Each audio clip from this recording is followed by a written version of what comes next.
Frank Phillips came from Iowa to Indian Territory, Oklahoma, in search of a fortune. He found it with a string of 81 straight successful oil wells that pumped out his black gold. After that, the good times rolled for Phillips, his wife Jane, and their son John.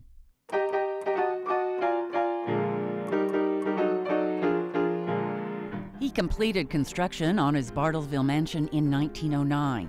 According to Jim Goss, the director of the Frank Phillips home, locals saw the Phillips family as outsiders who were stirring up Bartlesville with their ambitious business savvy. Goss says the house was a statement to the community. We are here in Bartlesville to stay, and we want to build something that shows the public that we have a commitment to Bartlesville and that we are going to be contributors to this city. Goss and his wife Kim are our tour guides. Phillips entertained people from all over the world, so these rooms were used a lot. The three-story mansion has 26 rooms, so there is a lot for visitors to see. 95% of all the furniture in the house and the knickknacks, etc., are original to the home. The granddaughter Elizabeth, who is also known as Betty, gave the home and all of the belongings of Frank and Jane to the state of Oklahoma in 1973. The music room is where they entertained guests. A photo taken back when the Phillipses lived here shows everything in the same place as it is today, including the Weber Grand Concert and Player piano.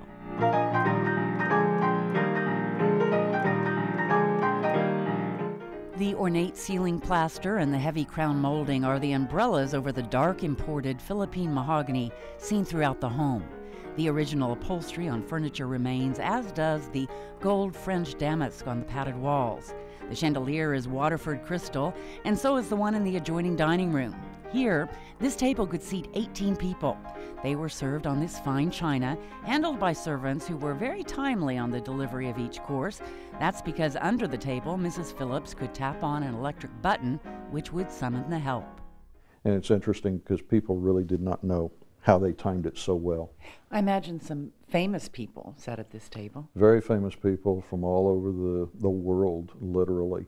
Wiley Post, Will Rogers, Elliott Roosevelt were guests here at the home. It is said the Phillipses had guests here most evenings they were home. Liz, we're now moving into the library, and originally the library was a mirror image of the music room. In 1930, during the middle of the Great Depression, Phillips enlarged this room as part of a $500,000 renovation project. Phillips made sure he got national publicity on the project. And as people read about what he was doing and the cost, they were very impressed and felt like Phillips Petroleum must be doing very well, so they continued to invest in the company. And while a showplace, this was still, after all, their home. The library has 2,000 books in it. There are another 1,000 scattered throughout the house. Jane Phillips was a voracious reader and was able to talk to anyone about just about any subject. In here, as you glance up to the ceiling, the artistic plasterwork Jane insisted on will catch your gaze. Comfortable, worn seating is scattered throughout, and while this room was likely a cozy winter nesting place, the sunroom was said to be Frank Phillips' favorite. Another picture from the past confirms it is just as they left it. She had tea parties and bridge parties in this room. Very light, very airy. The two floors above the main floor are both elegant and earthy. Up here you will see some built-ins that were way ahead of the times for the early days of Oklahoma. Yes, indeed, this home was a place for guests to get happy.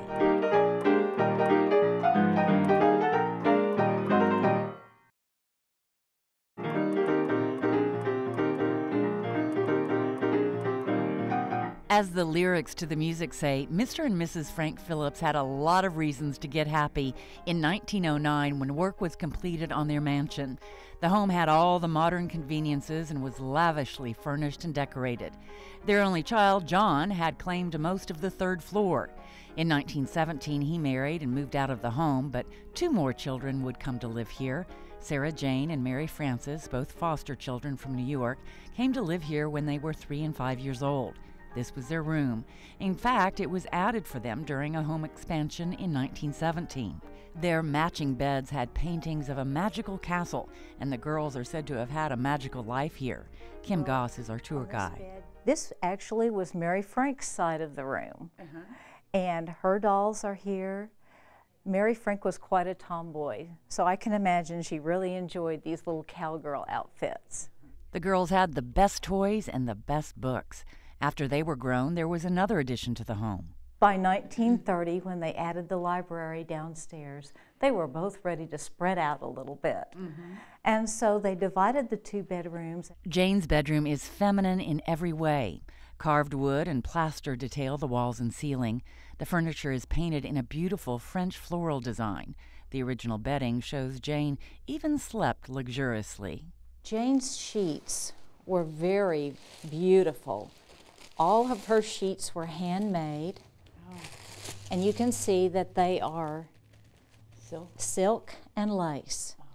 She received her breakfast tray every morning after making an intercom call to the staff in the kitchen downstairs. Her chaise lounge is where she ate. Afterwards, she would write her daily letters and thank yous. Jane's bathroom was also ultra-feminine. The walls and floors are rose Italian marble. There is a hand-painted mirrored ceiling and a Waterford chandelier. All the fixtures are gold-plated. Maids made sure every inch sparkled. Opposite Jane's room is the very masculine room of Frank Phillips. Here animals like this bobcat from his game preserve on the Willow Rock Ranch adorn the room. He was not a hunter, but he always said that as animals died of natural causes out there, that he had them mounted so he could continue to enjoy his investment. He was an early riser, and after breakfast, it was into his manly bathroom, complete with a barber's chair. Frank had the barber chair in here with a barber coming in every morning that he was here at the house, give him a shave, trim if he needed it. A cigar cabinet was next to the toilet, a small refrigerator for beverages and snacks, and he not only had a tub and a shower, but a Turkish bath to take saunas in as well. A shower in the bathroom for guests must have been one visitors raved about. It has 10 shower heads. It's the only one in the house with 10 shower heads. Even Frank's is not this fancy, so they save the best for their guest. There are 2 rooms for guests furnished like New York hotel rooms in the day. A sitting room connected the 2. There were a lot of famous people that stayed in this room, and probably my 2 favorites on a regular basis were Will Rogers and Wiley Post. The Phillipses enjoyed their guests, but only for so long. You were welcome with open arms. And then on the morning of the 3rd day, when you were eating breakfast, the servants would come up and pack your bags. And when you were done with breakfast, you would find your bags sitting by the front door.